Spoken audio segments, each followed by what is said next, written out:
I'm HVAC Repair Guy. I spent years as a nuclear power electrician, then 17 years servicing and installing heating and cooling equipment. So I'm not here to read you a brochure. I'm here to help you decide what makes sense after the salesman leaves and you're the one paying the bills and repair invoices. Today I'm comparing the Century TGRG-R Series and the Bryant 575C. They're both basic packaged gas, electric units, sometimes called gas packs. One outdoor cabinet that handles your gas heat and your air conditioning. On paper, these are close enough that the brand name alone shouldn't make the decision. The biggest difference is actually not comfort or efficiency. It's product life cycle. The Century TGRG-R is listed by Century as discontinued and in its production archive, while the Bryant 575C is a current legacy line unit. A discontinued unit isn't automatically a bad unit, but I'd want my installer to confirm the exact equipment is truly available, new, warranted, and that replacement parts can be sourced before I signed anything.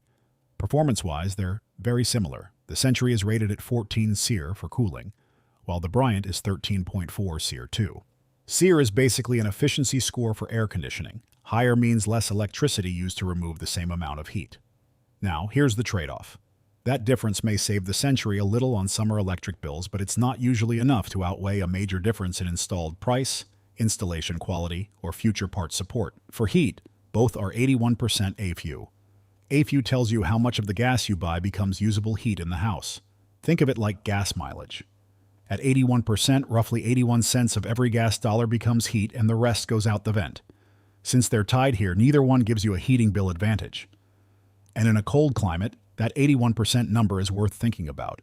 These are straightforward non-condensing gas packs, not high-efficiency 90+% furnaces. Both units use single-stage heat and single-stage cooling. That means they run either full-on or fully off. There's no low gear for mild weather. The Century also has a standard blower, not a variable speed blower, and the Bryant's basic setup is built around a multi-speed blower rather than a comfort-focused variable speed system. But there's another side to that. Simpler equipment usually means fewer expensive electronic parts to diagnose down the road. For a homeowner who wants dependable basic operation, that's not a bad thing. Both have louvered coil protection, and I like that on an outdoor unit. The coil is the part that sheds heat in summer. Those louvers help protect it from lawn equipment, hail, and everyday bumps. Still, they don't replace maintenance. Keep shrubs and leaves away. Change filters regularly, and have someone inspect the burners, igniter, heat exchanger, electrical connections, safety controls, outdoor coil, and refrigerant charge each year. Warranty is another point in the Century's favor on paper.